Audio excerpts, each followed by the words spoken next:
Hi sir, ఎలా ఉన్నారు? ఓం నమో వెంకటేశాయ. వెంకటాది సంస్థానం బ్రహ్మాండే నాస్తికించిన వెంకటేశ సమోదేవో నా భూతో నా భవిష్యతి. అది ఎందుకు చెప్పారు సార్? ప్రపంచం మొత్తంలో తిరుమల లాంటి ప్రదేశము ఎక్కడా ఉండదు, అక్కడ ఉన్నంత మనశ్శాంతి ప్రపంచంలో ఎక్కడా ఉండదు అని దాని సారాంశం. దానికి ఇంటర్వ్యూకి సంబంధం ఏమైనా ఉందా? నాగ చైతన్య శోభిత జాతకాన్ని మీరు చెప్పడం జరిగింది కదా, అది తప్పని ఇప్పటికైనా ఒప్పుకుంటున్నారా? వేణుస్వామి జాతకం చెప్పినప్పుడు కామెడీ 2-3 ఏళ్ళైనా మీ జాతకం ఎప్పుడు మారిపోతుంది? మారింది, ఆల్రెడీ మారింది. ఇదే వీడియో కింద మళ్ళీ పెడతాడు ఎవడో, మళ్ళీ వచ్చిన వారా పంది అని పెడతాడు. ఒక హీరోయిన్ని తయారు చేయాలి అంటే ఎలా తయారు చేయాలో నాకు తెలుసు, ఒక హీరోని సూపర్ స్టార్ని ఎలా చేయాలో నాకు తెలుసు. ఎలా చేస్తారు మీరు? పూజలతోనే అయిపోతుంది అంటే వాళ్ళకి టాలెంట్ అవసరం లేదు. అసలు టాలెంట్ అనేది ఇండస్ట్రీలో దానంత అమ్మాయిలు ఎందుకు వచ్చి చేయించుకుంటుంటారు పూజలు? ఒక రాజు కావాలంటే రాజ్యం కావాలి, ఒక రాణి కావాలి. అర్థం కాదు. అమ్మాయిలకు బ్రెయిన్ కంటే కూడా వాళ్ళ సడన్గా ఇప్పుడు సెలబ్రిటీలు అందరూ బెట్టింగ్ యాప్లు ఇరుక్కుంటున్నారు. 2025 సంవత్సరంలో సెలబ్రిటీ అనే ప్రతి ఒక్కడు ఏదో సమస్య ఇరుకుతాడు. అది అల్లు అర్జున్తోనే స్టార్ట్ అయింది. ఇప్పుడు రేపు పొద్దున ఈ 11 మంది కూడా. వేణుస్వామి గారు చేసిన తప్పులకి నలిగిపోతూ ఆయన మీద జరుగుతున్న ట్రోల్స్ తీయించడానికి లక్షలు ఖర్చు పెడుతున్నాడనే పబ్లిక్లో టాక్ అనేది నడుస్తుంది. నేను పిచ్చినా కొడుకునా, నేను ఆస్ట్రాలజీలో కానీ బ్రాహ్మణ్ కమ్యూనిటీలో కానీ నేను సన్నీ లియోను. నేను నా బట్టలు నేనే ఇప్పుకుంటా, నేను ఎవరిని ఇప్పనియా. ఒకవేళ నేను అండర్వేర్ ఉంటే అదే అన్న లాగుదామని కూడా వస్తుండే, నేను అది కూడా ఇప్పేసిన. సుప్రీంకోర్టు ఇచ్చిన ఆర్డర్ ప్రకారం నేను వేరే అమ్మాయితో పడుకున్నా. ఆయన లారీ కళ్ళద్దాలు పెట్టుకుంటాడు అని ఒక జ్యోతిష్కుడు నన్ను విమర్శిస్తున్నాడు. అంటే అరే లారీ కళ్ళద్దాలు అది కొనాలంటే ఎంత అంటే ఇంకా నువ్వు దాని గురించి మాట్లాడితే నువ్వు ఇక వాడిని కుక్క కంటే హీనంగా నేను చూడాలి తప్ప వాని గురించి. పాన్ ఇండియా ఆస్ట్రాలజీ 100% తప్పేముంది. US, దుబాయ్ అవన్నీ వెళ్తున్నారంట. కామాఖ్యలో నాన్ వెజ్ ఉండదు, లిక్కర్ ఉండదు అని చెప్పి పబ్లిసిటీ చేశారు. అక్కడికి వెళ్ళే వాళ్ళు క్షుద్ర పూజలు వీళ్ళు వాళ్ళు వెళ్తుంటారు. శ్రీకాళహస్తిలో రేవంత్ రెడ్డి గారి గురించి మాట్లాడారు కాబట్టి ప్రజెంట్ జనాల్లోని నెగిటివిటీ అని. రేవంత్ రెడ్డి జైలుకు వెళ్ళడానికి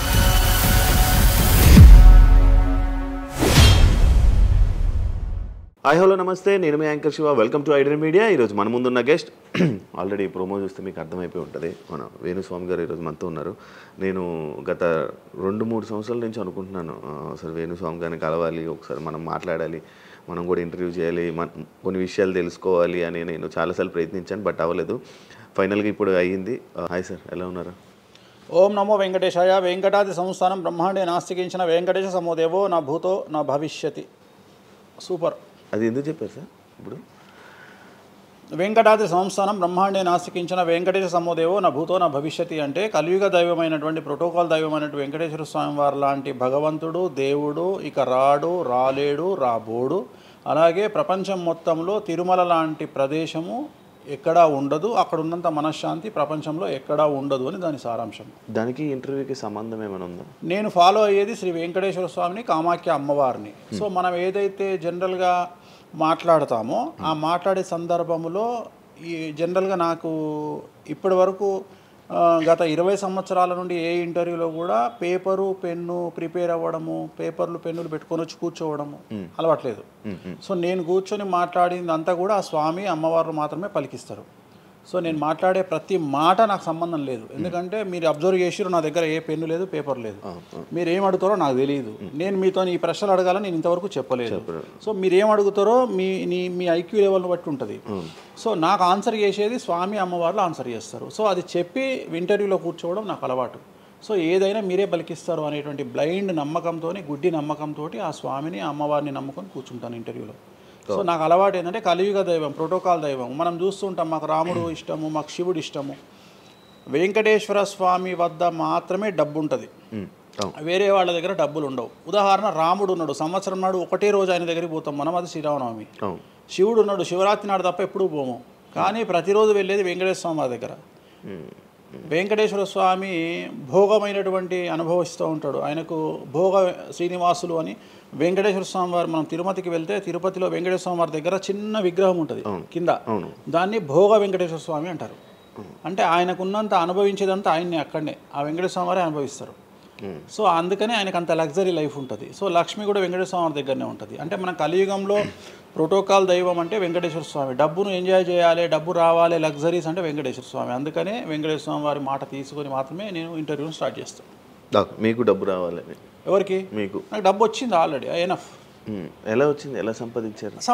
సంపాదించాలనే కసి ఉంటుంది కాబట్టి సంపాదిస్తాం. అంటే నేను ఎలా నమ్ముతా అంటే, ఒక సామెత ఉంటుంది, వీడి జాతకమే బాగుంటే వీడి జాతకాలు ఎందుకు చెప్పుకుంటాడు.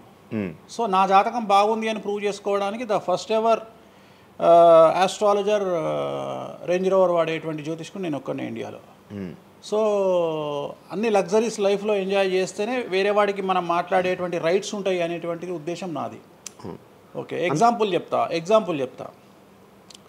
ఒక తండ్రి ఒక 10 ఫోటోలు, ఒక Tendulkar photo, Modi photo, Amit Shah photo, ఒక ప్రముఖ హీరోయిన్ నయనతార ఫోటో, లేకపోతే ఒక రేవంత్ రెడ్డి ఫోటో, చంద్రబాబు నాయుడు ఫోటో, ఇట్లన్నీ తీసుకెళ్ళి పెట్టి ఇంట్లోకి వెళ్ళి తన కొడుకును పిలిచి, ఈ ఫోటోల్లో నువ్వు ఎవరు కావాలనుకుంటున్నావు అని అడిగితే వాడు అక్కడ ఉన్నటువంటి ఫోటోల్లో ఏదో ఒక ఫోటో పిక్ చేసుకుంటాడు. కానీ ఏ కొడుకు కూడా నీలాగా కావాలనుకుంటున్నా నాన్న అని చెప్పాడు. ఆ సిగ్గు వీడికి ఉండదు, అలా పెంచగలిగినటువంటి తత్వం వీడికి ఉండదు. సో నేను ఆ టైపు కాదు. నా కూతురు కానీ నా కొడుకు కానీ నీలాగా పెరగాలి నాన్న, నీలాగా నేను ఒక రోల్ మోడల్ అయితే నాన్న అనిపించుకునేటువంటి పరిస్థితి ఉన్నది. మీ ఫోటో కూడా పెడతారు అక్కడ? పెట్టను, నేను అసలు పెట్టను. నా కూతురే ఇవన్నీ నాకు వద్దు అని ఇట్లా పక్కకు జరిపి నేను నీలాగా తయారవుతా అని చెప్తుంది నా కూతురు. So that is my aim.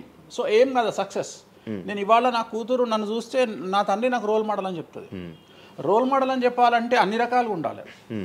మనము ఒక కూతుర్ని చూసుకునే విధానంలో ఉంటుంది, ఒక భార్యను చూసుకునే విధానంలో ఉంటుంది. అలాగే సామాజికంగా మనం మన కూతురికి ఏమి ఇస్తున్నామో, కొడుకుకి ఏమి ఇస్తున్నామో, సమాజంలోకి వాళ్ళని ఎట్లా వదులుతున్నాము అనేటువంటిది కూడా అది ముఖ్యమైనటువంటి విషయం. సో ఇవన్నిటికీ సంసిద్ధతను వ్యక్తం చేయాల్సినటువంటి పరిస్థితి, వీటిని తయారు చేయాల్సినటువంటి పరిస్థితి నా మీద ఉంటుంది. సో నన్ను ఫస్ట్ ఎవరు కూడా క్వశ్చన్ చేయడానికి వీలు లేదు. అంటే నా దగ్గరకు వచ్చేవాడు, వేణుస్వామి నీ జాతకం బాగుంటే నువ్వు జాతకాలు ఎందుకు చెప్పుకుంటావు. సో ఇప్పుడు నేను ఒక హీరోయిన్ని తయారు చేయాలి అంటే ఎలా తయారు చేయాలో నాకు తెలుసు. అంటే ఆమె జాతకంలో యోగం ఉంటే ఆమెను సూపర్ స్టార్ని ఎలా చేయాలో నాకు తెలుసు, ఒక హీరోని సూపర్ స్టార్ని ఎలా చేయాలో నాకు తెలుసు. సో ఎలా చేస్తారు మీరు? పూజలతోనే అయిపోతారా? పూజలతోనే అయిపోతారు. అంటే వాళ్ళకి టాలెంట్ అవసరం లేదు? వాళ్ళకి టాలెంట్ జాతకం ఉంటేనే అంటున్నా కదా, యోగం ఉంటేనే అవుతారు కదా. జాతకంలో ఉంటుందని ఉంటుంది, ఒకవేళ ఉన్నదని మనకు కనిపించింది. అవును, వాళ్ళకి ఒకవేళ టాలెంట్ లేకపోతే అసలు టాలెంట్ అనేది ఇండస్ట్రీలో ఎవరికీ ఉండదు. Practice makes perfect. ఓకే, దానంత పనికి మాలిన మాట ఇంకోటి లేదు. శివ రాగానే ఫస్ట్ ఇంటర్వ్యూలోనే ఇరగదీయడు. శివ 1వ ఇంటర్వ్యూకు, శివ 100వ ఇంటర్వ్యూకు నక్కకు నాగలో అనుకున్న తేడా ఉంటుంది. మరి శివ ఫస్ట్ ఇంటర్వ్యూలోనే టాలెంట్ ఇరగదీసిండా? Practice makes perfect. అంత ఛాన్స్ ఇవ్వట్లేదు కదా ఇప్పుడు ఇండస్ట్రీలో. ఎవరు ఇక్కడికి వచ్చి ప్రాక్టీస్ చేసుకుంటామంటే ఛాన్సులు రావట్లేదు కదా. ఆటోమేటిక్గా టాలెంట్ అనేది మనము ప్లే చేస్తున్న రోల్స్ను బట్టి వస్తుంది. డైరెక్ట్గా అల్లు అర్జున్ గంగోత్రి సినిమాలో చూసిన అల్లు అర్జున్కు, పుష్ప 3లో చూసిన అల్లు అర్జున్కు కోడిపిల్ల లెక్క కళ్ళు తిరిగి కింద పడతాం అందరం. ఆయన హావభావాలు కానీ, ఆయన ముఖవర్చస్సు కానీ, గంగోత్రి సినిమాలో ఉన్నటువంటి అల్లు అర్జున్కు, పుష్ప 3కి.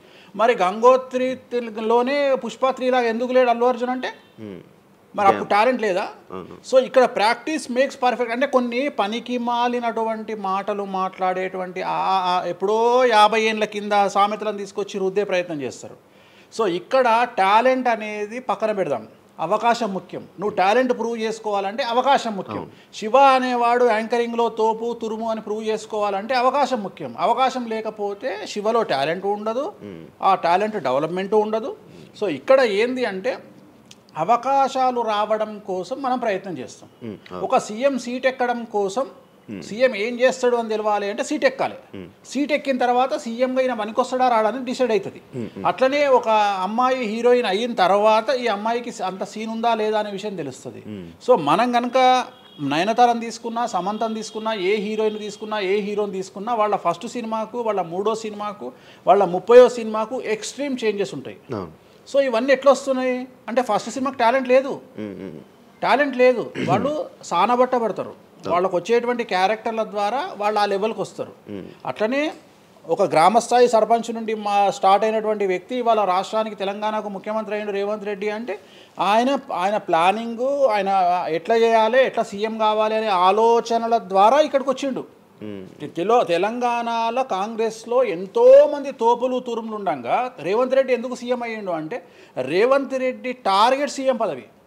మధ్యలో ఉండేవాళ్ళు వేరే వాళ్ళందరూ టార్గెట్ సీఎం పదవి కాదు, కానీ రేవంత్ రెడ్డి మాత్రమే అన్ని కష్టాలు పడ్డాడు, రేవంత్ రెడ్డి మాత్రమే సీఎం టార్గెట్ చేసుకొని వాళ్ళ పదవి వచ్చింది.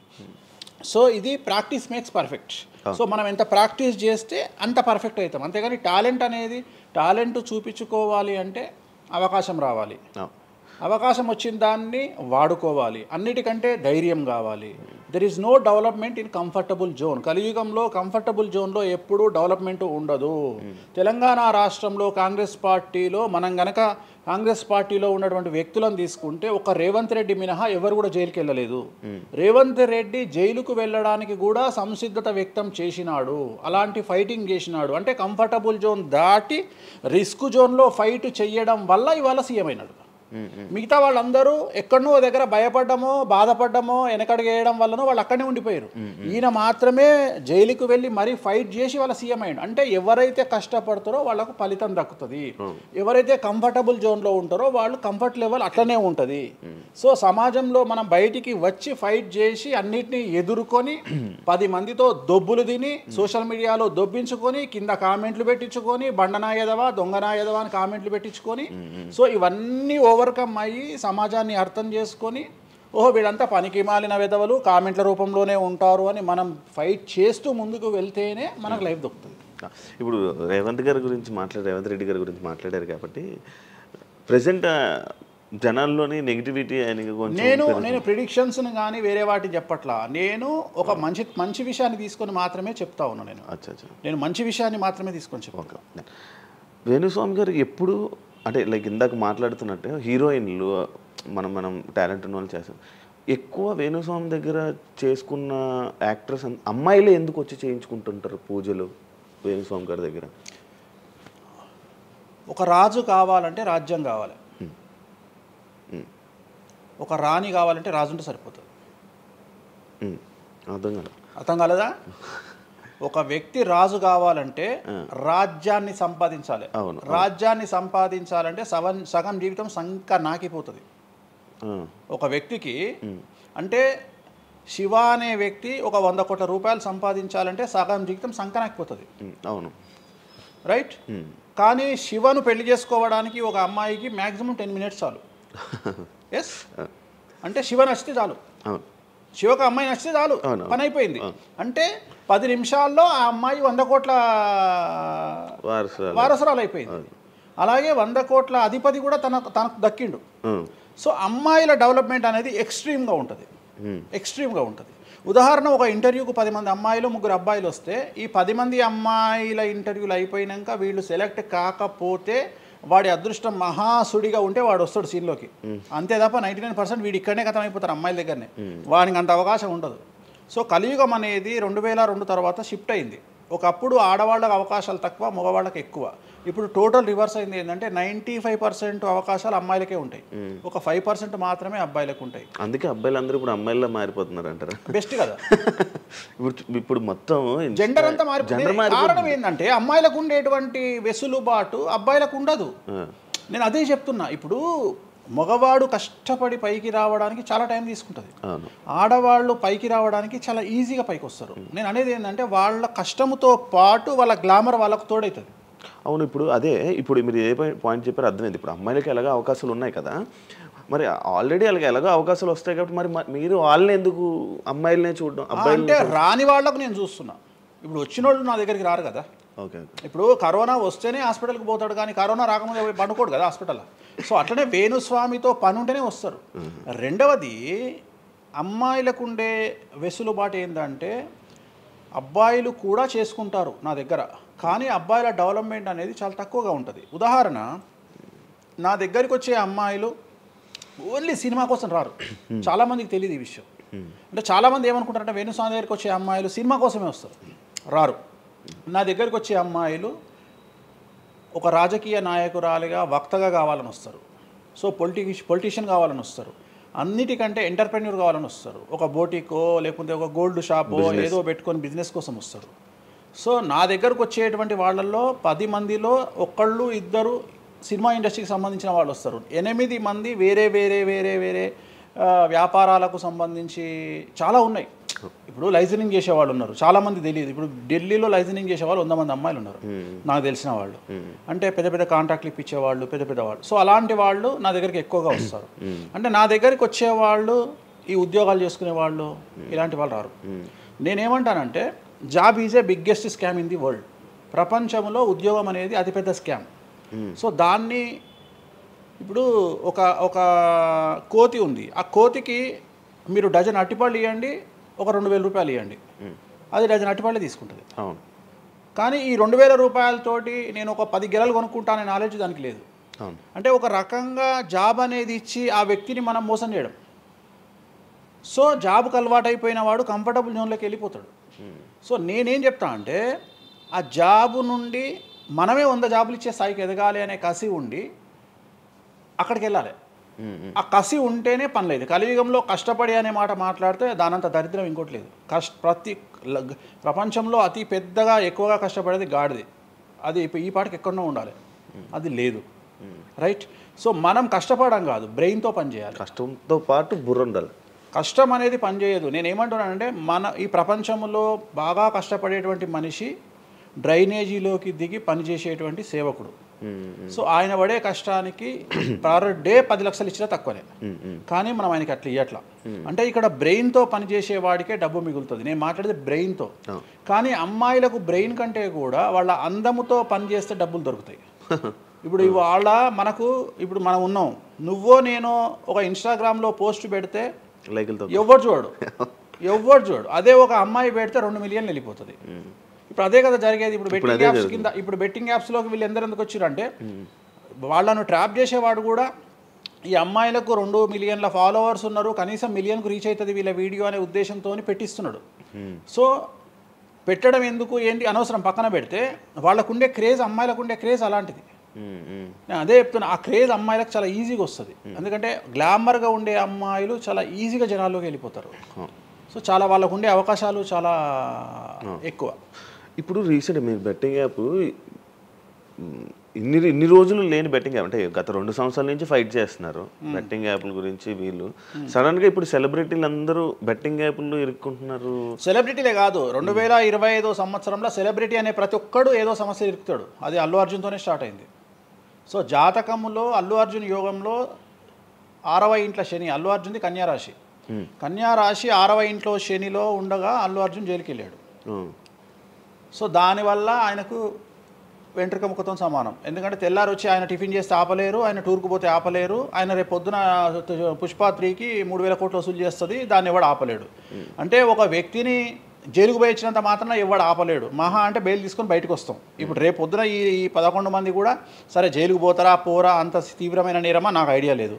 సో వాళ్ళు పోయినా మళ్ళీ 10వ రోజు వచ్చి మళ్ళీ 11 నాడు వాళ్ళు మళ్ళీ స్టేటస్ పెట్టుకుంటారు. దానివల్ల పెద్ద ఒక కొంపల మునిగేది ఏం లేదు. కాకపోతే ఇక్కడ జాతక రీత్యా ఎందుకే ఇప్పుడు జరుగుతుంది అంటే ఎందుకు జరుగుతుంది అంటే ఎవరి జాతకంలోనైతే ఆ ప్రత్యేకమైనటువంటి టైమింగ్ వస్తుందో ఆ టైమింగ్లో ఉండేవాళ్ళు జైలుకు వెళ్ళడమో, సమస్యల పాలవడమో, మీడియాకి ఎక్కడమో. ఇప్పుడు అందరూ మీడియాకి ఎక్కిన అందరు జైలుకి వెళ్ళరు. సో ఇంకోటి ఏంటంటే ఇప్పుడు ఒకప్పుడు జైలు అంటే భయము, ఇప్పుడు జైలు అనేది క్వాలిఫికేషన్. అంటే జనరల్గా ఇప్పుడు పొలిటీషియన్ అయితే జైలుకు పోగానే సీఎం అవుతారా అనే నమ్మకం వచ్చింది అందరికీ. అట్లనే కొన్ని నమ్మకాలు వచ్చినాయి. ఇప్పుడు అల్లు అర్జున్ పోయి వచ్చిండు, ఏమైంది? సో అదే సినిమా ఇంకా ఆయన అనుకున్న దానికంటే ఇంకా కొద్దిగా ఎక్కువ డబ్బులు వసూలు చేసింది. సో ఇప్పుడు వీళ్ళు కూడా అంతే. కాకపోతే జాతకాల్లో చూసుకోవాల్సింది ఎందుకు ఇట్లాంటివి జరుగుతాయంటే అష్టమ శని, అంటే 8వ ఇంట్లో శని వచ్చినప్పుడు, 6వ ఇంట్లో శని వచ్చినప్పుడు, 12వ ఇంట్లో శని వచ్చినప్పుడు, 1వ ఇంట్లో శని వచ్చినప్పుడు, 6వ ఇంట్లో గురువు వచ్చినప్పుడు, 12వ ఇంట్లో గురువు వచ్చినప్పుడు ఇలాంటి సంఘటనలు వ్యక్తిగతమైన జీవితంలో జరిగే అవకాశాలు ఉంటాయి. ఇప్పుడు ఏదైతే కన్యారాశికి ఈ నెల 30 వరకు బ్యాడ్ ఉందో అది తులారాశికి షిఫ్ట్ అవుతుంది 1వ తారీఖు నుండి. అంటే ఏప్రిల్ 1వ తేదీ నుండి రాబోయే 2.5 సంవత్సరాల పాటు తులారాశి సెలబ్రిటీలు ఎవరైతే ఉంటారో వాళ్లకు సేమ్ సంచలనాలు, జైలుకు వెళ్ళడాలు ఇలాంటి సమస్యలు అనేటువంటివి రాబోతున్నాయి. వేణుస్వామి గారు చేసిన తప్పులకి నలిగిపోతూ ఆయన మీద జరుగుతున్న ట్రోల్స్ తీయించడానికి లక్షలు ఖర్చు పెడుతున్నాడనే పబ్లిక్లో టాక్ అనేది నడుస్తుంది. అది ఎంతవరకు నిజం? అసలు పట్టించుకొని అవి ఎంజాయ్. ట్రోల్స్ని ఎంజాయ్ చేస్తారా? ట్రోల్స్ని ఎంజాయ్ చేస్తాను నేను. ట్రోల్స్ని ఎంజాయ్ చేస్తాను నేను. ఎందుకు అంటే నేను నమ్మేది ఏంటంటే any publicity is good publicity అని నమ్మే వ్యక్తిని నేను. బ్యాడ్ ఆర్ గుడ్ పబ్లిసిటీ నేను అనే పాయింట్ ఏంటంటే ఒక అంబానీ ఫ్యామిలీ పెళ్లిళ్ళు చేసుకున్నారు, 5,000 కోట్లు ఖర్చు పెట్టి పెళ్లిళ్ళు చేసుకోవడానికి ప్రధానమైన కారణం ఏంది? పబ్లిసిటీ పిచ్చి. వేణుస్వామికి 500 కోట్ల పబ్లిసిటీ ఫ్రీకి వచ్చినప్పుడు ఎందుకు వద్దంటాడు? పిచ్చినా కొడుక వేణుస్వామి అన్న కాదు కదా. ఒక ప్రైమ్ టైంలో 7 గంటలకు నేను ఒక ఛానల్లో అరగంట షో కొనాలంటే నాకు కనీసం ₹1,00,000 అవుతుంది. నేను పిచ్చినా కొడుకునా?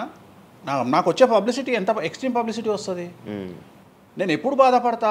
నా లైఫ్ డిస్టర్బ్ అయినప్పుడు బాధపడతా, నా ఫైనాన్షియల్ రూట్ ఆగిపోయినప్పుడు బాధపడతా. ఇప్పుడు నేను 12వ సంవత్సరంలో సినిమా ఇండస్ట్రీకి వచ్చిన. నా కమాండింగే మీడియా, నా కమాండింగే సినిమా ఇండస్ట్రీ, నా కమాండింగే పొలిటికల్, నా commanding all aspects of life. అలాంటి నేను నా జాతకాన్ని అంటే ఏం తెలియకుండానే బ్లైండ్గా వచ్చి మీడియా ముందర మాట్లాడేసి దొబ్బులు తిని వెళ్ళిపోదాం అనుకుంటున్నా? అంటే నాకంటూ కొన్ని క్లారిఫికేషన్స్ ఉంటాయి కదా. ఇప్పుడు ఉదాహరణ, ఇప్పుడు ఒక వ్యక్తి మీద ఒక లీగల్ అలిగేషన్ వచ్చినప్పుడు వాడు యాంటిసిపేటరీ బెయిల్ తీసుకుందామా, లాయర్ను మాట్లాడుకుందామా, ఏం చేద్దాం అని ఆలోచిస్తాడు కదా. అట్లనే మనం అడవిలోకి వెళ్ళేటప్పుడు టైర్ పంక్చర్ అయితే ఏం చేస్తామని ఆలోచించుకుంటాం కదా. అట్లనే ఒక అడవిలో ట్రావెల్ చేసినప్పుడు మనం ఆలోచించుకొని ట్యాంక్ డీజిల్ ఫుల్ చేయించుకుంటాం కదా. సో అట్లా నాకు ఉండవు ఆలోచనలు. నేను ఆలోచించుకోకుండానే ఇలాంటి పనులు చేస్తున్నా. సో వేణుస్వామిని దెబ్బ కొట్టాలి అన్నా, ఎవరిని దెబ్బ కొట్టాలన్నా ఫైనాన్షియల్గా దెబ్బ కొట్టాలి.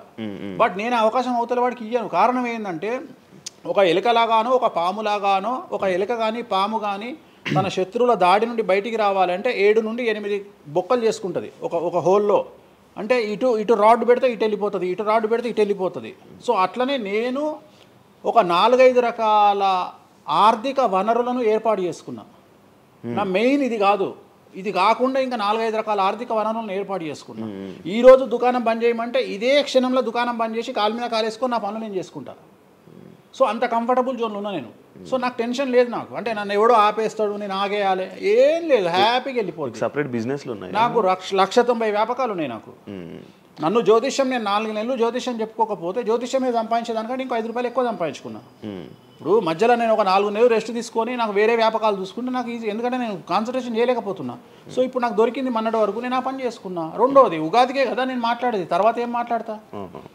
రెండోది ఏంటంటే కొన్నిసార్లు మనకు కొన్ని విచక్షణ, కొన్ని జ్ఞానాలు కలుగుతాయి, కొన్నిసార్లు కలుగుతాయి. ఇప్పుడు నాకు కూడా అదే జ్ఞానం కలిగింది.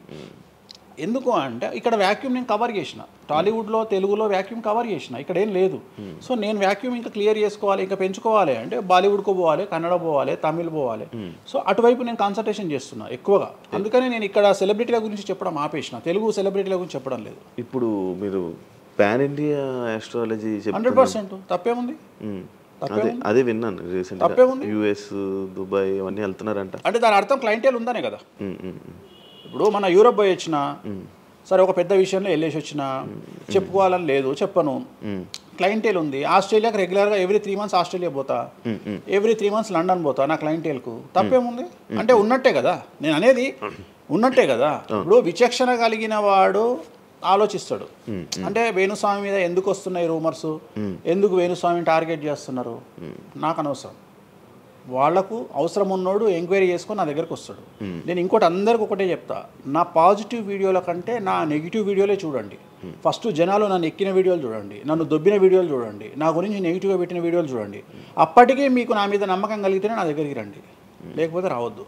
ఫస్ట్ వాటిని ఎంజాయ్ చేయండి, వాటిని ఫుల్ ఎంజాయ్ చేయండి, చేసి నా దగ్గరికి రండి.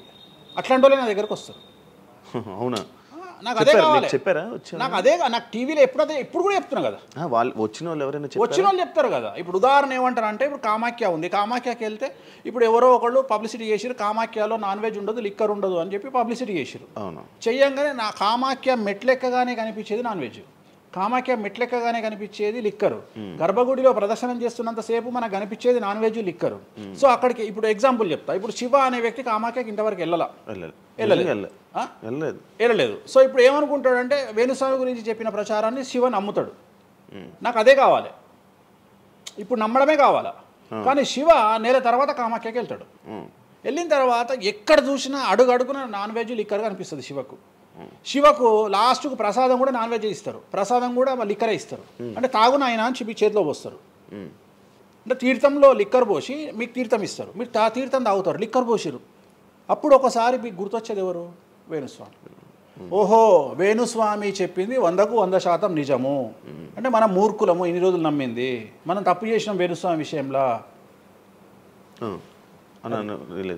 అక్కడికి వెళ్ళే వాళ్ళు క్షుద్ర పూజలు వీళ్ళు వాళ్ళు వెళ్తుంటారు. అసలు క్షుద్రం అంటే ఏంది? క్షుద్ర పూజలు శ్మశానంలో చేస్తారు. ఇవి వామాచార పూజలు.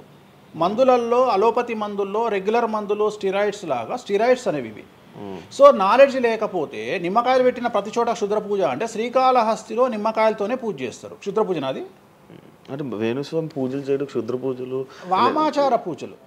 వామాచార పూజలు నేను అనేది ఏంటంటే, నేను ఇప్పుడు ఇందాక అదే చెప్పిన, అనేవాడు ఫిల్టర్ లేకుండా ఎన్నన్నా అనుకొని, ఒకవేళ అట్లా అనుకుంటే వేణుస్వామి క్షుద్ర పూజలు చేస్తే సోషల్ మీడియాలో ఎందుకు పెట్టుకుంటాడు? నా లైఫ్లో నేను చెప్పేది ఒకటే, నేను ఆస్ట్రాలజీలో కానీ బ్రాహ్మణ్ కమ్యూనిటీలో కానీ నేను సన్నీ లియోను. నేను నా బట్టలు నేనే ఇప్పుకుంటా, నేను ఎవ్వరిని ఇప్పనీయా, నా బట్టలు నేనే ఇప్పుకుంటా. నేను దొంగతనంగా ఇవాళ వరకు పూజ చేసినా, దొంగతనంగా చెయ్యలేదు.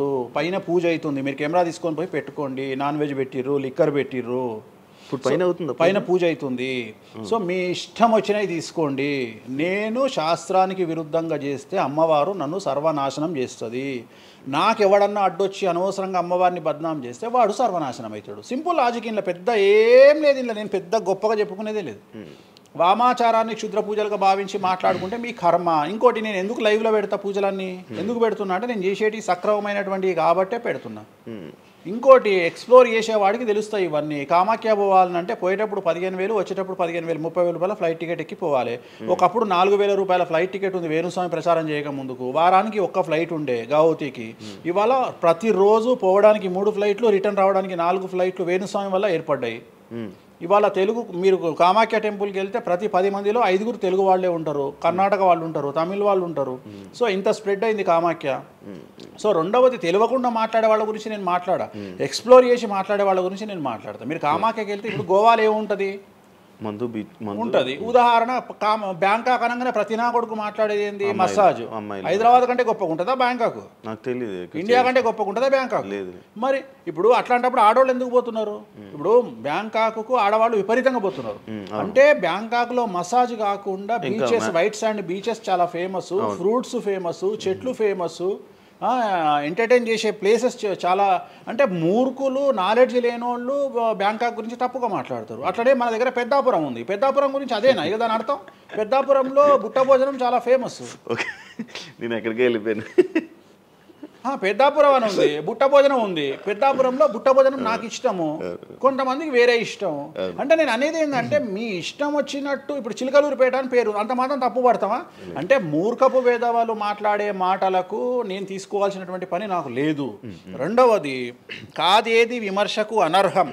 అంటే వేణుస్వామి దగ్గర విషయం ఉంది, వేణుస్వామి సెలబ్రిటీ కంటెంటు, లేదా వేణుస్వామిని ట్రోల్ చేసినా, వేణుస్వామిని తిట్టినా, వేణుస్వామి గురించి సబ్జెక్టు పెట్టినా, కనీసం మనకు ఒక వీడియోతోని ఒక 5 జీతాలు వెళ్తాయి అనేటువంటి నమ్మేటువంటి ప్రజల గురించి నేను మాట్లాడను. ఎందుకంటే నా వల్ల వాళ్ళ జీతాలు వెళ్తున్నప్పుడు నేను సంతోషపడతా.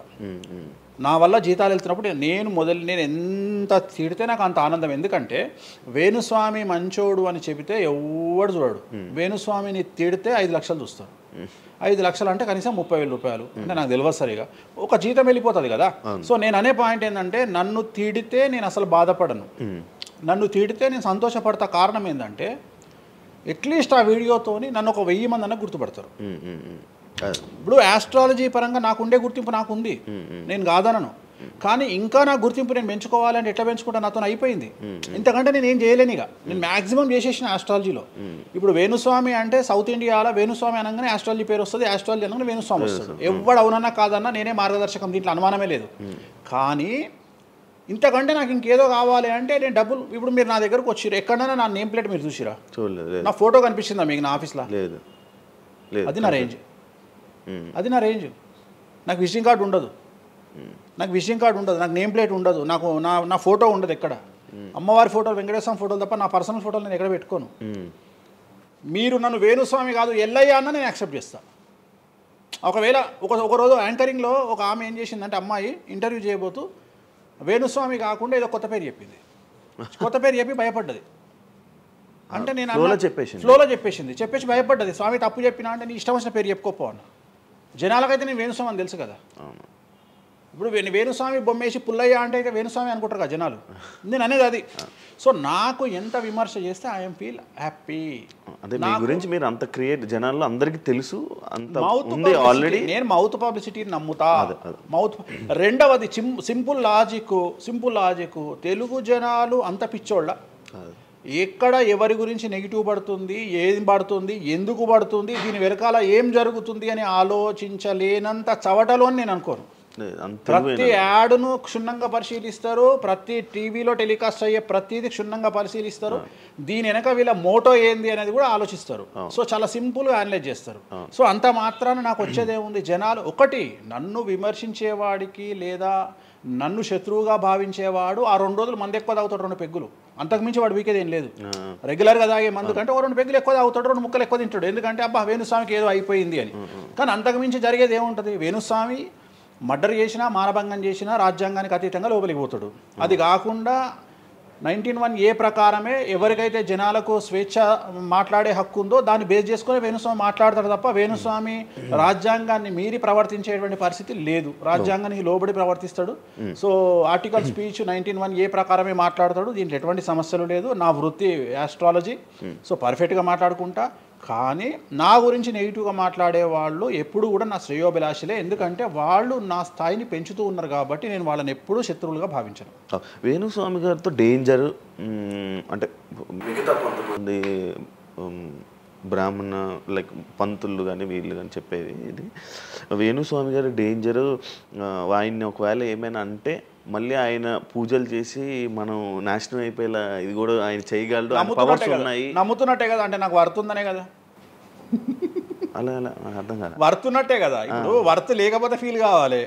భయపడుతున్నారంటే నమ్ముతున్నట్టే కదా. సబ్జెక్ట్ ఉందని నమ్ముతున్నారు కదా. ఓకే ఓకే, పవర్స్ ఉన్నాయి, పవర్స్ నమ్ముతున్నారంటే సబ్జెక్టే కదా. అది తప్పేం లేదే దాంట్లో, దాని తప్పేం లేదు కదా. అంటే నా దగ్గర పవర్స్ నమ్ముతున్నారు కదా, ఇట్ ఈస్ ప్రూవ్డ్ కదా. నేను అనే పాయింట్ ఏంటంటే, నేనేదో జనాల్ని ఉద్ధరిస్తా, నేనేదో జనాలకు పూజలు చేసి వాళ్ళను మంచి చేస్తా అనుకున్నప్పుడు ఫస్ట్ అడిగే క్వశ్చన్ ఏంటంటే, రేపు ఇచ్చినాయాలా నీకు వచ్చిన సమస్యలు క్లియర్ చేసుకోరా అంటారు ఫస్ట్. మరి నా సమస్యలను క్లియర్ చేసుకుంటా కదా. లాజికా కాదా? చేస్తారా నిజంగా? నేను అడిగే పాయింట్ మీకు అర్థం కాలా? అర్థమైంది. నేను చెప్తున్నది ఒకటి, నీకు అర్థమైతుంది. ఏమంటున్నా, నాకు న్యాయపరమైన చిక్కు వచ్చినప్పుడు దాని నుండి బయటపడడానికి నేను పూజలు చేసుకుంటానా చేసుకోనా? చేసుకో. మరి వాటి ద్వారానే కదా నేను జనాలకి. ఇప్పుడు నీకేదన్నా ప్రాబ్లం వచ్చి రేపు పొద్దున వేణుస్వామి గారు నాకు ఈ సమస్య వచ్చింది అంటే సమస్య మీరు ఎప్పుడు నమ్ముతారు? నన్ను మీరు చేశాక కాదు, మీరు నేను బయటపడ్డప్పుడు నమ్ముతారు. అదే మీ సమస్యల నుంచి మీరు బయటపడ్డాక జనాలు నమ్ముతారు. అర్థమైంది. బట్టతల పెట్టుకొని నేను వెంట్రుకలు మొలిపిస్తాను టీవీలో యాడ్ ఇస్తే అమనా బూతులు తిడతారు. అరే నీకే గుండు మీద ఎంటికలు లేవు, నువ్వేం మొలిపిస్తావురా అని. అట్లనే నేను కూడా నా స్టామినా ఏందో జనాలకు తెలియజెప్పాలి అంటే నేను నా సమస్యల నుండి బయటపడ్డప్పుడే కదా ఎదుటి వ్యక్తికి చేసే రైట్స్ నాకు ఉంటాయని చెప్తున్నా. అంటే ఇప్పుడు మీకు వచ్చిన సమస్యల నుంచి మీరు బయటపడ్డానికి మీకు మీరే పూజ చేసుకున్నారు. ఎందుకు చేసుకో? నా జాతకాన్ని నేను విశ్లేషించుకుంటా కదా. నాకు వచ్చే సమస్య నేను అనుకోను, బట్ నేను సమస్యలు వస్తే వాటిని క్లియర్ చేసుకోవడానికి నాకుండే రెమెడీస్ నాకు ఉంటాయి కదా. మీరు చేశారు ఆ పూజల్లో ఎవరైనా నష్టపోయారా? ఎవరినైనా? ఎవరిని నేను అనేది ఏంటంటే మనం బాగుండాలని కోరుకుంటాం. ఇంకోటి ఏంటంటే ఫస్ట్ నేను శత్రువుగా భావించాలి కదా. నేను అంత దూరం ఆలోచించాను. నేను ఎదుటి వ్యక్తిని శత్రువుగా ఎప్పుడు భావిస్తా అంటే వ్యక్తిగతంగా వచ్చి నన్ను కొట్టినప్పుడు నేను భావిస్తా. అంటే నా గురించి చెడుగా మాట్లాడడం అనేది నాకు శత్రువు కాదు, ఎందుకంటే వాళ్ళ వృత్తి అది. అది బోల్డ్ మంది మాట్లాడతారు, అందరూ శత్రువులు. నేను అదే అంటున్నా. ఇప్పుడు ఇదే వీడియో కింద మళ్ళీ పెడతాడు ఎవడో, మళ్ళీ వచ్చిన వారా పంది అని పెడతాడు. ఇప్పుడు నేను వాడిని ఇల్లు ఎత్తుక్కుంటూ పోవాలా నేను? వాడిని ఇల్లు నాకు కనీసం లక్షల్లో క్లయింటేల్ ఉంటుంది. ఈ వీడియో కింద తిడితే తిడితే ఒక 10 మంది తిడతారు. ఈ 10 మంది అలవాటు అయిపోయి అలవాటు కాదు, కలియుగ ధర్మము. నేను చాలా ప్రాక్టికల్గా ఉంటా. నేను చాలా లేకపోతే ఎంత దమ్ము ఉంటే ధనిష్టల నేను వచ్చి మందు తాగుతా, నాన్ వెజ్ పెడతా అని చెప్పుకోవాలంటే చాలా విషయం ఉండాలి, మామూలు విషయం కాదు. ఈ కమ్యూనిటీలో తట్టుకోవాలి. అందుకనే నేనేమంటున్నా, ఒక బ్రాహ్మడు అనగానే ఇప్పుడు ఉదాహరణ ఒక పెద్ద పూజారి ఉన్నాడు ఏ గుడికి, ఆ పెద్ద పూజారిని టార్గెట్ చేయాలంటే ఫస్ట్ టార్గెట్ చేసేది నాన్ వెజ్ తింటాడు, లిక్కర్ ముట్టుకుంటాడని చెప్తారు. అందుకని నేనే నా బట్టలు ఇప్పేసుకుంటున్నా, అవకాశం లేదు. అంటే నేను ఆల్మోస్ట్ ఆల్ అండర్వేర్తో సహా అన్ని ఇప్పేసిన. ఒకవేళ నేను అండర్వేర్ ఉంటే అదన్నా లాగుదామని ఎవడో వస్తుండే, నేను అది కూడా ఇప్పేసిన. ఇంకేముంది నా నాయన నన్ను ఇప్పడానికి? నా దగ్గర ఏం లేదు కదా. ఇప్పుడు నువ్వేమైనా కొత్తవి చూపిస్తే ఏం చూపిస్తావు? నువ్వేం చూపిస్తావు? సుప్రీంకోర్టు ఇచ్చిన ఆర్డర్ ప్రకారం నేను వేరే అమ్మాయితో పడుకున్నా, అమ్మాయితో ఇష్టంతో పడుకుంటే అది కూడా నాకేం తప్పు లేదు. ఇంకా నువ్వు నాకు ఏం చూపిస్తావు? నేను ఎప్పుడన్నా నేను సామాజికానికి వ్యతిరేకంగా చేసినప్పుడు, శాస్త్రానికి వ్యతిరేకంగా చేసినప్పుడు నువ్వు నా గురించి వ్యతిరేకంగా చూపిస్తావు. అంతే తప్ప నా దగ్గర ఏమున్నాయని చూపిస్తావు? నేను చచ్చే వరకు చూపించలేవు. నేను నన్ను బొందబెట్టే వరకు, నన్ను తగలబెట్టే వరకు నేను తప్పు చేసినా చూపించలేవు. నేను చెయ్యను. మీరే చెప్పేసుకుంటున్నా, నేనే చెయ్యను.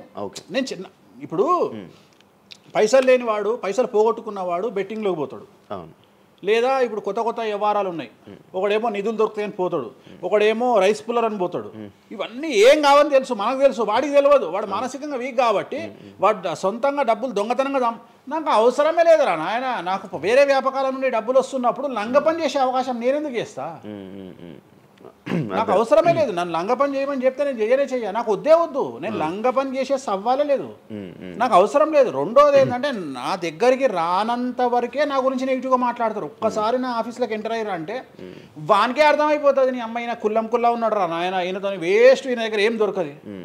రెండవది, ఇవాళ ఎక్కడ పడితే అక్కడ కెమెరాలు పెట్టుకొచ్చేటువంటి స్థాయిలో ఇది మనకు సైన్స్ పెరిగింది. ముక్కు పుల్లలు కూడా పెట్టుకొస్తారు, చౌకమ్మలు కూడా పెట్టుకొస్తారు. నేను లంగ పని చేస్తే కూర్చొని 2 నిమిషాలు దొరకబట్టి టెలికాస్ట్ చేస్తారు. కానీ మాటలున్నాయి, క్లారిటీ సాక్ష్యం లేదు. ఇక మరి ఏం చేస్తా నేను? పోనీ నేను అందరిలాగా దాచిపెట్టే మనిషిని కాదు, దొంగతనంగా లంగపనంగా డోర్లు అన్నీ కుల్లా ఉన్నాయి. మీరు ఎక్కడికొచ్చినా మాట్లాడి నా ఆఫీస్లో ఏమైనా చేయండి, ఓపెన్గా పూజలు చేస్తా. ఇంకోటి వేరేటోడు పెట్టే కానీ నేనే పూజ పెడుతున్నా. ఇంకోటి రెండోది, బాటిల్ కూడా నా చేతిలో పట్టుకొని అమ్మవారికి నైవేద్యం చేస్తున్నా. పోనీ నేను బాటిల్ దొంగతనంగా ఇది మందు బాటిల్ కాదు అని చెప్తలేను, Blue Label bottle, Royal Salute bottle నేనే పోసి మరి అమ్మవారికి నైవేద్యం చేస్తున్నా. ఇంకా ఎక్కడనే దాపరికం ఉంది? ఇంకా బాటిల్స్ కూడా కాస్ట్లీ, అంటే పెద్ద గెస్టులకే అవి పెద్ద వాళ్ళ విఐపి రేంజ్ని బట్టి పెడతాం. నార్మల్ వాళ్ళు వస్తే వాళ్ళకి తగ్గట్టి వాళ్ళ ఇష్టం. ఇప్పుడు ఉదాహరణ, ఇప్పుడు బాలేబాబు చేస్తే మ్యాన్షన్ హౌస్ పెడతాం. కొంతమంది ఎన్ఎస్సి అంటే ఇప్పుడు ఉదాహరణ, వాడు మొన్న ఎవడో విమర్శిస్తుండు నన్ను. ఆయన లారీ కళ్ళద్దాలు పెట్టుకుంటాడు అని ఒక జ్యోతిష్కుడు నన్ను విమర్శిస్తున్నాడు. అంటే అరే, లారీ కళ్ళద్దాలు అది కొనాలంటే కాశీదంకా దేకాలి. ఎంత అంటే మన లైఫ్లో దాని వాల్యూ తెలియదు. అదే కుక్కకి ఏం తెలుసు కుసుమపు వాసన, నెయ్యి గురించి ఏం తెలుసు కుక్క కంటే? వాడు ఏదో మాట్లాడతాడు. వాడు మాట్లాడినప్పుడు నేను వాడి మీద పీటీ చూపిస్తా. అరే, నా కళ్ళద్దాల గురించి మాట్లాడుతున్నాడు, ఆ కళ్ళద్దాలు నీ జీవితంలో చేతులు కూడా పట్టుకొని చూడలేవురా నువ్వు. ఇంకా నువ్వు దాని గురించి మాట్లాడితే నువ్వు ఇక వాడిని కుక్క కంటే హీనంగా నేను చూడాలి తప్ప వాని గురించి వాని మీద నేను సింపతి చూపిస్తా తప్ప నేను కోపానికి ఎందుకు వస్తా? అట్లా చాలామంది విమర్శ చేస్తుంటారు. విమర్శల గురించి మనం పట్టించుకునే. మీకు బ్రాండ్ బట్టలు, బ్రాండ్ స్పెట్స్ అవన్నీ ఎలా అలవాటయ్యాయి? అంటే ఎలా అలవాటయ్యాయి అంటే, ఇప్పుడు కూడా చెప్తా, జాతక రీత్యా శుక్రుడు ఎవరికైతే కొద్దిగా నీచంలో ఉంటాడో వాళ్ళు ప్రతి శుక్రవారం నాడు పర్ఫ్యూమ్ కొట్టుకోవాలి. శుక్రుడు అంటే లగ్జరీస్. ఓకే. శుక్రుడు జాతకంలో శుక్రుడు గ్రహం నేను మాట్లాడేది. శుక్రగ్రహం వీక్ ఉన్నప్పుడు ప్రతి శుక్రవారం నాడు పర్ఫ్యూమ్ కొట్టుకోవాలి. అండ్ ఒక పెగ్గు 30 ml కాచేయాలి. తాగుమని చెప్తే వేణుస్వామి చెప్పిండు కదా అని ఒక ఉద్యమంలాగా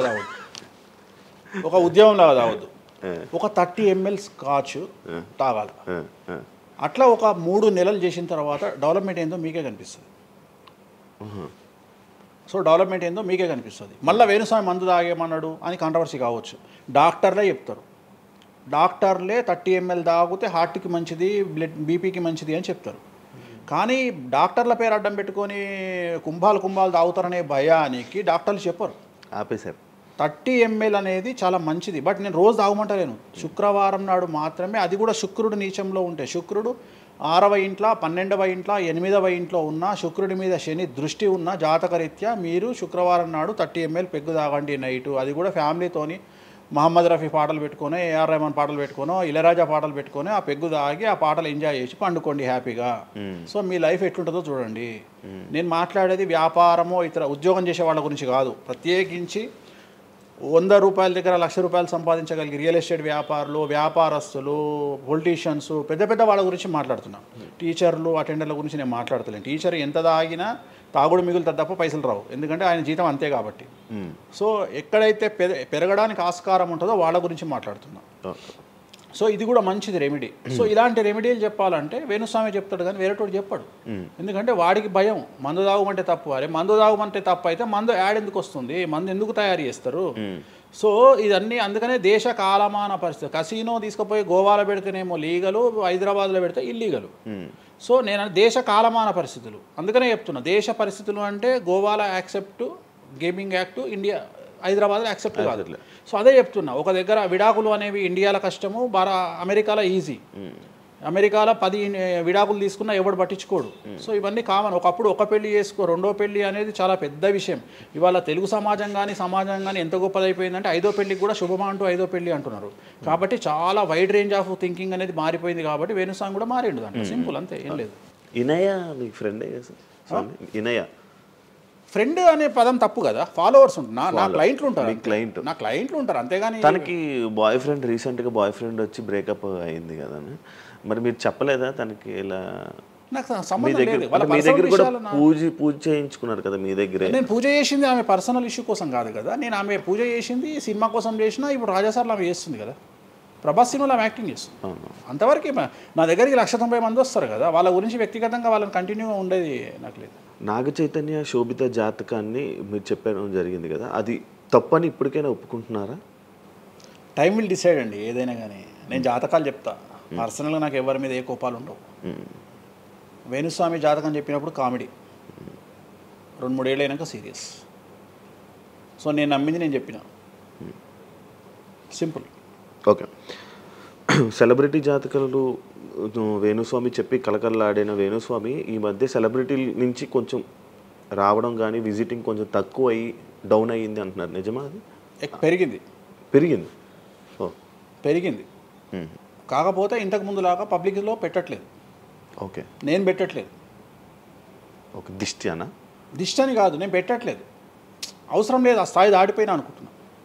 అంటే పబ్లిసిటీ చేసే స్థాయి దాటిపోయినా అనుకుంటున్నా. ఓకే, పబ్లిసిటీ స్టంట్లు ఎందుకులే లోపల. ఇప్పుడు నేను అనేది ఏంటంటే, ఒక టీవీ ఛానల్ బ్రేకింగ్ న్యూస్ ఇచ్చి, ఉదాహరణ TV9 గురించి మాట్లాడుకుందాం. 2002-2000 సంవత్సరంలో స్టార్ట్ అయిన టీవీ ఛానల్ బ్రేకింగ్ న్యూస్ కోసము తన స్టాండర్డ్స్ క్రియేట్ చేయడం వరకే తన ప్రయత్నం తను చేస్తుంది. ఒక లెవెల్ వచ్చిన తర్వాత, ఒక నెంబర్ 1 పొజిషన్ వచ్చిన తర్వాత చిల్లర వేషాలు లేదు. అట్లనే వేణుస్వామి దానికోసం ప్రయత్నం చేసిండు, సెలబ్రిటీ జాతకాలు చెప్పిండు. వేణుస్వామికి ఆ స్టేజ్ వచ్చింది కాబట్టి వేణుస్వామి ఇప్పుడు చిల్లర వేషాలు ఏదలుచుకోలే. అంటే ఇప్పుడు వాళ్ళ గురించి వీళ్ళ గురించి చెప్పి వేణుస్వామి సెలబ్రిటీ. సో వేణుస్వామి ఇప్పుడు సెలబ్రిటీ జాతకాలు చెప్పాల్సినటువంటి పరిస్థితుల్లో వేణుస్వామి లేడు అని అనుకున్నాడు కాబట్టి వేణుస్వామి సెలబ్రిటీ జాతకాలు చెప్పట్లేదు. Simple logic. నాకు కావాల్సిన పబ్లిసిటీ కంటే ఎక్కువ వచ్చింది, ఇంకేం చేసుకుంటా నేను? నాకు ఎక్కువ ఎక్స్ట్రీమ్ వస్తుంది, నాకు వద్దు. ఇప్పుడు వేరే వాళ్ళు ఉన్నారు, వాళ్ళు చెప్పుకుంటున్నారు. ఇప్పుడు నేను స్లో చేసినప్పటి నుండి ఆగస్టు నుండి మీరు యూట్యూబ్ చెక్ చేస్తే వేరే జ్యోతిష్కులు వేసుకుంటారు అంటే. ఇప్పుడు వేరే జ్యోతిష్కులు కంటిన్యూగా పోతున్నారు, సినిమా హీరోల గురించి చెప్తున్నారు, పొలిటీషియన్ల గురించి చెప్తున్నారు. నేను తమ్మునే చూస్తుంటా కదా, విపరీతంగా చెప్పుకుంటారు. మీ నుంచే స్టార్ట్ చేశారు. నేను అదే చెప్తున్నా. కానీ నేను చెప్తే మనోభావాలు దెబ్బతింటాయి, కానీ వాళ్ళు చెప్తే తినవు. ఎందుకంటే నాకున్న స్ట్రైక్ రేట్ అట్లాంటిది. మీరు వైరల్ కంటెంట్. ఎస్, అదే చెప్తున్నాను నేను. ఇంకా ఆ రీచ్కి వచ్చినా కాబట్టి నేను చెప్పదలుచుకోలే, వదిలేసిన. అంటే ఈ రేంజ్ రావడం కోసం చెప్పినా ఎందుకు చెప్పొద్దు? రేంజ్ వచ్చి వదిలేసిన. మళ్ళీ ఎప్పుడు చెప్పే ఆలోచన లేదు. ఇప్పుడైతే లేదు, ఫ్యూచర్లో ఇప్పుడైతే లేదు. నా జాతకం మారి మళ్ళీ నాకు చిమ అంటే చెప్తా. మీ జాతకం ఎప్పుడు మారిపోతుంది? మారింది, ఆల్రెడీ మారింది, మళ్ళీ మారుతుంటది కదా. ఇప్పుడు ఎలానో ఎవ్రీ ఇయర్ మారుతుంటది కదా జాతకం అనేది. ప్రతి ఇయర్ గురువు మారుతుంటాడు, ప్రతి 2.5 ఏళ్ళకు శని మారుతుంటాడు. సో మారినప్పుడు జాతకాన్ని బేస్ చేసుకొని 12% మన స్వయంకృత అపరాధం ఉంటుంది, 88% జాతకం ఉంటుంది. ఈ ఇయర్ రాశి ఫలాలు ఎలా ఉండబోతున్నాయి ఏంటి చెప్తారు? ఈ సంవత్సరము పేరు శ్రీ విశ్వ వసునామ సంవత్సరము. ఈ సంవత్సరానికి అధిపతి రవి అంటే సూర్యుడు. సో ఈ సంవత్సరము ఎలా ఉండబోతుంది ఓవరాల్ సంవత్సరము అంటే, రవి అంటే రాజు, రాజకీయాలు, పబ్లిసిటీ, ఈ మూడు రవి కమాండ్ చేస్తాడు. అంటే ఈ సంవత్సరము బాగా బాగా బాగా ఎఫెక్ట్ అయ్యేటువంటి వాళ్ళలో రాజకీయ నాయకులు నెంబర్ 1 పొజిషన్లో ఉన్నారు. దేశాలు ఉన్నాయి, అంటే దేశాల మధ్యన, రాష్ట్రాల మధ్యన యుద్ధ వాతావరణము, రాజుల మధ్యన వైరము, రాజులకు ప్రాణగండము, రాజులకు కారాగార వాసము, ప్రకృతి వైపరీత్యాలు, మరీ ముఖ్యంగా అగ్ని ప్రమాదాలు, విమాన ప్రమాదాలు, పడవ ప్రమాదాలు, రైలు ప్రమాదాలు, సో అనుకోని ప్రదేశాలలో అగ్ని ప్రమాదాలు, అలాగే సునామీ హెచ్చరికలు, అలాగే నగరాల్లో విపరీతమైన వర్షపాతము, అండ్ మరీ ముఖ్యంగా ఈ సంవత్సరం విడాకుల సంఖ్య చాలా ఎక్కువ. అలాగే వీటిలో పాజిటివ్ తీసుకుంటే ఆడవారికి విపరీతమైన రాజయోగము, అంటే ప్రాముఖ్యత అనేది ఈ సంవత్సరం ఆడవారికి పెరుగుతుంది. అలాగే 25 సంవత్సరాల నుండి 35 సంవత్సరాల యువతలో ఎక్కువగా కార్డియాక్ అరెస్ట్లు, అంటే చనిపోవడము, అలాగే కన్ను లేదా చర్మానికి హార్ట్, లివరు సంబంధించినటువంటి ఏదైనా ఒక వైరస్ బాధించే అవకాశము. సో ఇవన్నీ కూడా ఈ సంవత్సరం ఉన్నాయి. దీనికి కారణం షష్టగ్రహ కూటమి అని మీనరాశిలో ఏర్పడుతోంది. సో షష్టగ్రహ కూటమి 2019 డిసెంబర్లో ఏర్పడ్డప్పుడు మనకు కరోనా వచ్చింది. అలాగే ఈ సంవత్సరము మార్చ్ 30వ తేదీ 2025 సంవత్సరంలో మనకు మళ్ళీ షష్టగ్రహ కూటమి మీనరాశిలో ఏర్పడుతోంది. సో దీనివల్ల సుమారు మేషరాశి, సింహరాశి, తులారాశి, ధనుస్సు రాశి, మీనరాశి వాళ్ళు చాలా చాలా సమస్యల బారిన పడేటువంటి అవకాశాలు ఉన్నాయి. ఇది ఓవరాల్ సంవత్సర ఫలితము.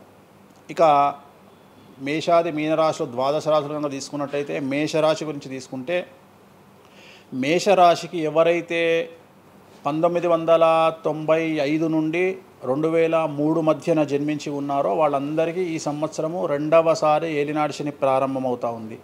సో రెండవసారి ఏలినాటి శని అనేది చాలా డేంజరు. సో న్యాయపరమైన చిక్కులు, ఆర్థికపరమైన చిక్కులు, సమాజంలో చెడ్డ పేరు, అనారోగ్య సమస్యలు, అలాగే ఆర్థిక అస్తవ్యస్తము, అంటే సరి అయినటువంటి నిర్ణయాలు తీసుకోకుండా ల్యాండ్ కొన్నా, ప్లాట్లు కొన్నా, ఫ్లాట్లు కొన్నా, ఇండ్లు కొన్నా లిటిగేషన్ అయ్యే అవకాశము, పెట్టుబడిలో విపరీతమైన ధన నష్టము, అలాగే తల్లిదండ్రులలో ఒకరికి ప్రాణగండాలు. సో ఇవన్నీ, అలాగే వీసాలు రిజెక్ట్ అవ్వడము, H1B వీసాలు క్యాన్సిల్ అవ్వడము, ఇండియాకు రావడం వేరే దేశం నుండి, ఉద్యోగం కోల్పోవడము, అలాగే ఆర్థిక నష్టము, ఇవన్నీ కూడా కనిపిస్తూ ఉన్నాయి ఈ సంవత్సరం మేషరాశి వారికి. మరి ఏం చేయాలా అంటే, నలుపు రంగు దుస్తులకు దూరంగా ఉండాలి. తిరునల్లార్ శనీశ్వర ఆలయంలో ప్రత్యేకమైన శని పూజ నిర్వహించుకోవడం ద్వారా సమస్యల నుండి బయటపడేటువంటి అవకాశాలు 100కి 100% ఉన్నాయి. నెక్స్ట్ వృషభ రాశి. ఈ సంవత్సరం 100కి 100% అనుకూలంగా ఉన్నటువంటి రాశి వృషభ రాశి. పట్టిందల్లా బంగారంగా ఉంటుంది, ఏది చేసినా సక్సెస్ కనిపిస్తుంది. గత 5 సంవత్సరాల నుండి పడుతున్నటువంటి కష్టాలన్నీ తొలగిపోతాయి. సో ఆర్థికంగా విపరీతంగా ఉంటుంది. వ్యాపారంలో రూపాయికి 10 రూపాయల లాభం వస్తుంది. ఉద్యోగస్తులకు ట్రాన్స్ఫర్స్ ఉంటాయి, ప్రమోషన్లు ఉంటాయి. ప్రభుత్వ ఉద్యోగస్తులకు మ్యూచువల్ కింద భార్యాభర్తలు ఒకే ప్రదేశానికి వచ్చేటువంటి అవకాశాలు కనిపిస్తూ ఉన్నాయి. విద్యార్థులకు ఉత్తీర్ణత శాతం ఉంటుంది. అలాగే కోరుకున్నటువంటి యూనివర్సిటీలో ప్లేస్మెంట్స్ దొరుకుతాయి. అలాగే విదేశీ వీసాలు అప్రూవ్ అవుతాయి. రైతులకు 2 పంటలు అనుకూలంగా ఉంటాయి. కళాకారులకు మంచి కార్యక్రమాలు వస్తాయి. విదేశాల్లో కార్యక్రమాలు నిర్వహిస్తారు కళాకారులు. సో ఏ రకంగా తీసుకున్నా వృషభ రాశి వారికి అనుకూలమైన ఫలితాలు ఉన్నాయి, ఎటువంటి రెమెడీస్ అవసరం లేదు. నెక్స్ట్ మిథున రాశి. సో వ్యయ గురువు నుండి జన్మ గురువులోకి మారుతున్నటువంటి గురువు వల్ల విపరీత రాజయోగం అనేటువంటిది మిథున రాశి వారికి గోచరిస్తూ ఉంది. సో మిథున రాశి వారికి ఈ సంవత్సరం పట్టిందల్లా బంగారంగా ఉంటుంది. ఇంతకుముందు చెప్పినట్టుగా ఈ రాశికి కూడా 100కు 100% అనుకూలంగా ఉంది. మరీ ముఖ్యంగా రాజకీయ నాయకులకు అన్ఎక్స్పెక్టెడ్ పాజిటివ్ థింగ్స్ జరగడం ఈ సంవత్సరం గమనించాల్సినటువంటి విషయం. అవివాహితులకు వివాహయోగ సూచనలు, సంతానం లేని వారికి సంతాన యోగము, ఉద్యోగం లేని వారికి ఉద్యోగము, ట్రాన్స్ఫర్స్ కోరుకునే వారికి ట్రాన్స్ఫర్స్, అలాగే అన్ని రంగాల్లో పనిచేసేటువంటి వారికి, ప్రభుత్వ ప్రైవేటు ఉద్యోగాల్లో ఉండేవారికి పాజిటివ్ థింగ్స్, ప్రమోషన్లు, ట్రాన్స్ఫర్స్, వ్యాపారస్తులకు అనుకూలతలు, ఇవన్నీ కూడా కనిపిస్తూ ఉన్నాయి. స్త్రీలకు మరీ ముఖ్యంగా అనుకూలంగా ఉండబోతూ ఉంది. సో మిథున రాశి వారికి ఎటువంటి సమస్యలు ఈ సంవత్సరం లేవు. సో నెక్స్ట్ వచ్చే రాశి కర్కాటక రాశి. సో కర్కాటక రాశి వారికి సంబంధించి 100కు 90% అనుకూలమైనటువంటి ఫలితాలు ఉన్నాయి.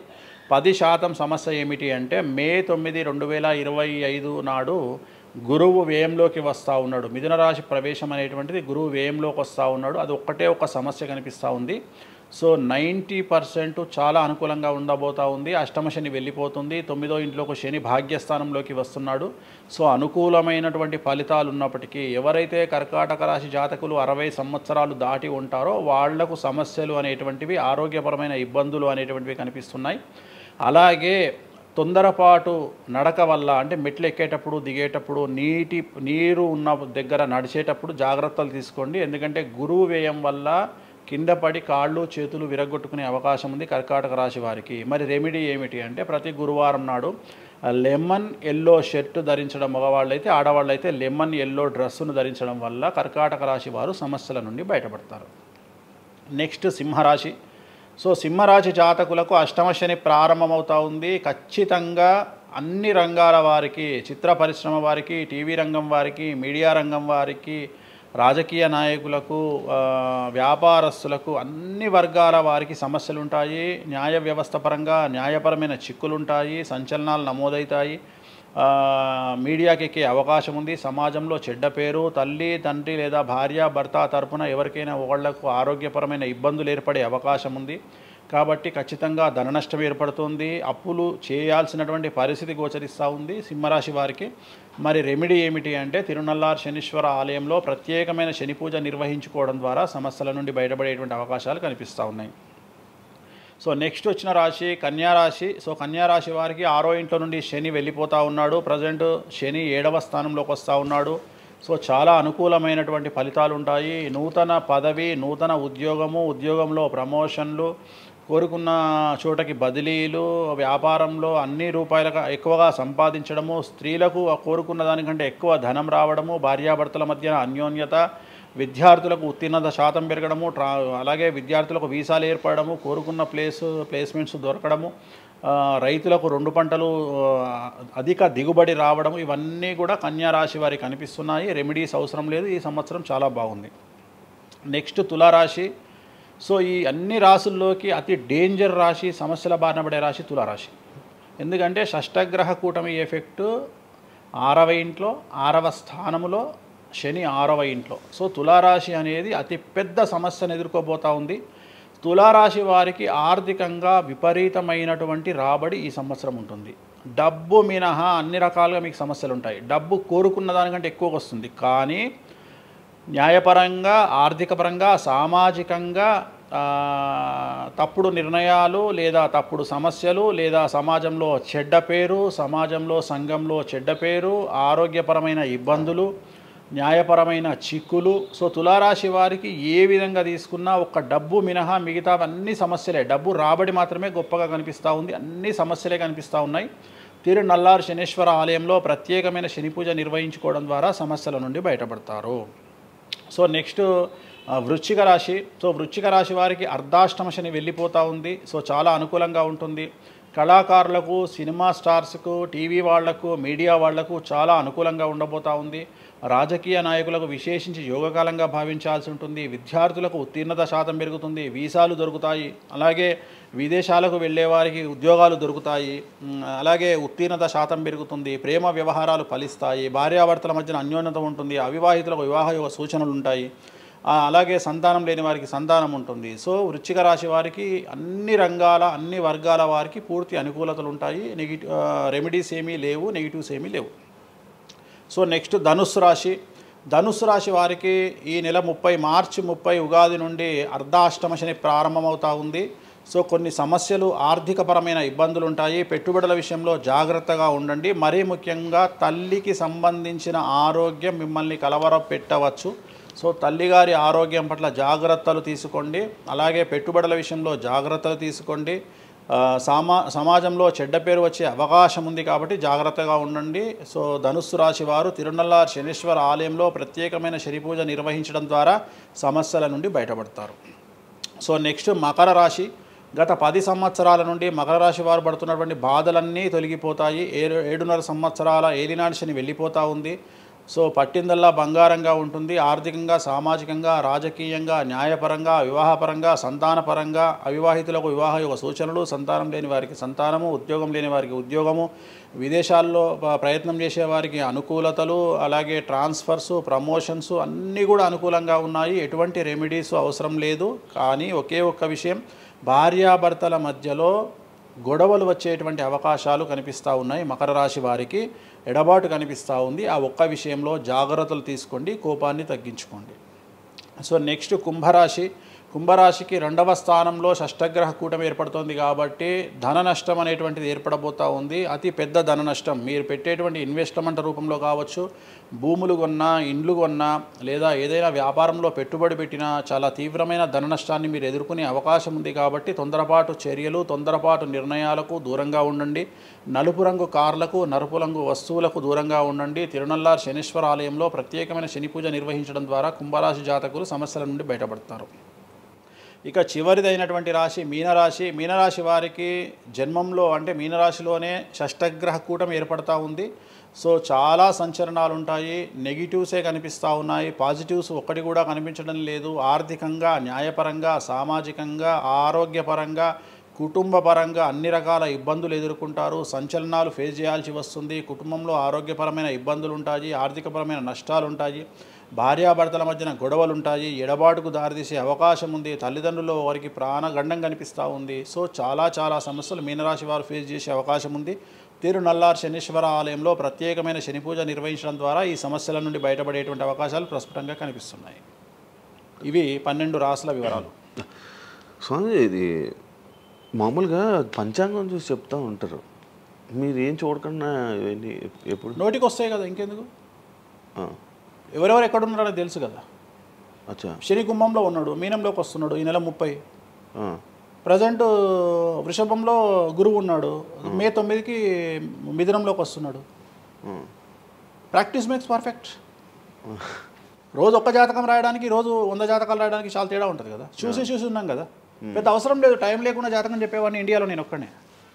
పుట్టిన టైం లేకుండా జాతకాన్ని చెప్పేవాడిని నేను ఒక్కడే. నాకు టైంతో పని లేదు. డేట్ ఆఫ్ బర్త్ ఇస్తే చాలు. నాకు చెప్తారా? డేట్ ఆఫ్ బర్త్ ఇస్తే చాలు. టైం వితౌట్ టైం నేను చెప్పేస్తాను జాతకం. ఇప్పుడు ఒకసారి చెప్పనా? నాది ఇప్పుడు చెప్పనా? ప్రాక్టికల్ ఎందుకు అన్ని సంచలనాలు చెప్తా కదా నేను, మళ్ళీ కెమెరా రికార్డ్ అయితే. ఓకే, వద్దులే. నాకు నార్మల్ చెప్పేది అలవాటు లేదు కదా. నా దగ్గరికి రావాలంటే ప్రిపేర్ అయ్యి రావాలి. అంటే నేను సొల్లుపురానని చెప్పా, 40 ఏళ్ళకి ఇల్లు కొంటావు, 50 ఏళ్ళకి నరుకుతావు, కొరుకుతావు, ఇవి కాదు. వచ్చి 6 నెలలు జైలుకు పోతావు. నీకు విషయం ఎవరిదైనా. సో ఈ టైంలో డివోర్స్ అవుతుంది, ఈ టైంలో యాక్సిడెంట్ అవుతుంది. అంటే చెడును తెలుసుకోవడం వల్ల చెడు నుండి బయటపడడం ముఖ్యంగా. నేను చెప్పినా చెప్పకుండా నువ్వు కారు కొంటావు. నువ్వు కారు కొనడం అనేది it is very normal, right? నువ్వు ఇల్లు కొనడం అనేది నార్మల్. నా దృష్టిలో చెడు చెప్పడం వల్ల చెడు నుండి తప్పించుకోగలిగితే చాలు అనేది. నేను నీ మంచిని ఎవడు ఆపలేడు, చెడు ఆపొచ్చు. ఇప్పుడు నువ్వు బెంజ్ కారు కొనుక్కుంటా అంటే, నువ్వు ఒక BMW కొనుక్కుంటా అంటే నేను ఆపను. కానీ BMW 140 పోతే ఆపుతా. నేనేమంటా, భగవంతుడు నీకు BMW ఇచ్చింది భగవంతుడు, కానీ 180లో పోయే కక్కుర్తి నీకుంటే నేను ఎవడు కాపాడలేడు. హైదరాబాద్ రోడ్లకు 120 లాస్ట్, 140 పైన బండి షేక్ అవుతుంది ఈ రోడ్లకు. సో 120 కంటే ఎక్కువ పోకు అని చెప్తా. కానీ దేవుడిని అయితే నీకు BMW ఇవ్వద్దు అని నేను చెప్పలేను కదా. సో నీకు BMW దేవుడు ఇస్తాడు. సో నువ్వు స్వయంకృత అపరాధం చేసుకోకుండా కాపాడాల్సిన బాధ్యత నాది. బాబు ఫ్యాటీ లివర్ ఉంది, మందు తాకు. బాబు రంగ్స్ దొబ్బినాయి, సిగరెట్లు ఆపేసాయి. బాబు ఇగో పనికి మాలిన కసినోనో పేకాటనో ఆడకు, ఉన్న ఆస్తంతా సర్వనాశనం అయిపోతుంది. సో ఇవి చెప్పడం నా ధర్మం. అంతేగాని నువ్వు కారు కొంటావు, నువ్వు తోపు అవుతావు, తురుమవుతావు, నువ్వు ఎట్లాగైతావు. కాదు, ఈ లివర్ మీరు ఎలా చెప్తారు? లివర్ పోయింది ఇవన్నీ జాతకంలో రవి నీచంలో ఉంటే లివర్ పోతుంది. శని రవి కలిసి ఉంటే లివర్ పోతుంది, లివర్ క్యాన్సర్ వల్ల చనిపోతారు. శుక్రుడు రాహు కలిసి ఉంటే ప్రోస్టేట్ క్యాన్సర్ వల్ల చనిపోతారు.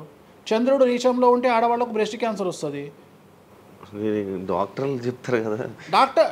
Medical astrology. 100 మంది నాకు హైదరాబాద్లో ఫేమస్ డాక్టర్లు అందరూ నా క్లయింట్లు, నాకు ఫ్రెండ్స్. జ్యుడిషియరీ మీద నాకు అవగాహన ఉంది. శుక్రుడు రాహు కలిసి ఉంటే జైలుకు పోతావు. వాళ్ళు ఏం పోతే మీరు చెప్తుంటారా డాక్టర్లు? డాక్టర్లు ఇప్పుడు నువ్వు డాక్టరు, నువ్వు నాకు ఏం అడుగుతావు అంటే, నీ క్లయింట్ డేట్ ఆఫ్ బర్త్ నాకు ఇచ్చి నువ్వు నన్ను అడుగుతావు ఈయనకి ఏ క్యాన్సర్ వచ్చే అవకాశం ఉంది అంటే, నేను ఒక 3 ఆప్షన్లు చెప్తా. 3 ఆప్షన్లు చెప్పినాక నీ క్లారిటీ వస్తుంది. నేను చెప్తా ఈయనకు ప్రోస్టేట్ క్యాన్సర్ వస్తుంది అని చెప్తా. ఎస్, ప్రోస్టేట్ క్యాన్సరే స్టేజ్ 2లో ఉన్నాడు అని చెప్తావు. ఆయన చెప్తాడు. చెప్పినాక ఈయన ఎన్ని రోజులు బతుకుతాడు డాక్టర్ స్వామి గారు అని అడిగితే నేను ఆయన డేట్ ఆఫ్ బర్త్ని బేస్ చేసుకొని ఇక ఇన్ని రోజులు బతుకుతాడు అని చెప్తా. సో ట్రీట్మెంట్ వల్ల ఈయనకి ఏమైనా బెనిఫిట్ అయ్యే అవకాశం ఉందా అని అడుగుతాడు. అంటే అవుతుంది అని చెప్తా. ఎన్ని రోజులు బతుకుతాడు, ఇన్ని రోజులు బతుకుతాడు ట్రీట్మెంట్ చేస్తే. సో మేమిద్దరం కమ్యూనికేట్ చేసుకుంటాం. అంటే డాక్టర్కు నా మీద ఉండే నమ్మకం వల్ల నడుస్తుంది అది. అట్లనే జ్యుడిషియరీ విషయం ఉంది. జ్యుడిషియరీలో ఇప్పుడు ఉదాహరణ ఈడీ కేసు ఉంది, ఎవరి మీద జైలుకు పోయిండు. సో ఈడీ కేసులో బెయిల్ దొరకడం చాలా కష్టం. సో నేను బెయిల్ రావడానికి పూజలు చేస్తాను. దానికి కారాగార దోష నివారణ పూజ అని ఉంటుంది. సో ఆ పూజ చేయడం ద్వారా వాళ్ళకి తొందరగా బెయిల్ వస్తుంది. సో దీని మీద అవగాహన ఉండాలంటే జ్యుడిషియరీ మీద అవగాహన ఉండాలి. సో అందుకని నాకున్న సర్కిల్లో నేను ప్రతి విషయాన్ని మాట్లాడతా. నాకు ఏం అలవాటు, రైతుతో మాట్లాడతా. రైతు సబ్జెక్టు జుడిషియరీ జడ్జి కనిపిస్తే జడ్జితో జుడిషియరీ సబ్జెక్టు మాట్లాడతా. ఏసీపీ కనిపిస్తే ఆయనతో లీగల్ సబ్జెక్టులు మాట్లాడతా. డాక్టర్ కనిపిస్తే గైనకాలజిస్ట్తో గైనకాలజీ మాట్లాడతా. ఇప్పుడు ఉదాహరణ, నువ్వు ఇంత మాట్లాడుతున్నావు, నీకు అమ్మాయిల గురించి అవగాహన లేదు, అమ్మాయిల నెలసరి మీద నీకు అవగాహన లేదు. నాకు పూర్తి అవగాహన ఉంది. నా తల్లి, చెల్లి, అత్త, బిడ్డ అందరికీ సంబంధించి 4 రోజులు ఎందుకు టెన్షన్లో ఉంటారో నాకు తెలుసు. నెలసరిలో వాళ్ళని డిస్టర్బ్ నేను చెయ్యను. నా పెళ్ళం నా మీద అరిచినా మూసుకొని కూర్చుంటా, అంతేగాని విడాకులు ఇస్తాను బెదిరియా. అట్లనే డ్యాన్స్ చేసే అమ్మాయికి ఎన్ని కష్టాలు ఉంటాయి. ఒక హీరోయిన్ గురించి చాలా మాట్లాడుకుంటాం. డేట్లో ఉండే హీరోయిన్ డ్యాన్స్ చేయాలంటే ఎంత కష్టం, తనకు కంఫర్టబుల్ జోన్లో ఉండదు ఫిజికల్గా. సో అట్లాంటి అమ్మాయిల గురించి, వాళ్ళ కష్టాల గురించి నాకు తెలుసు.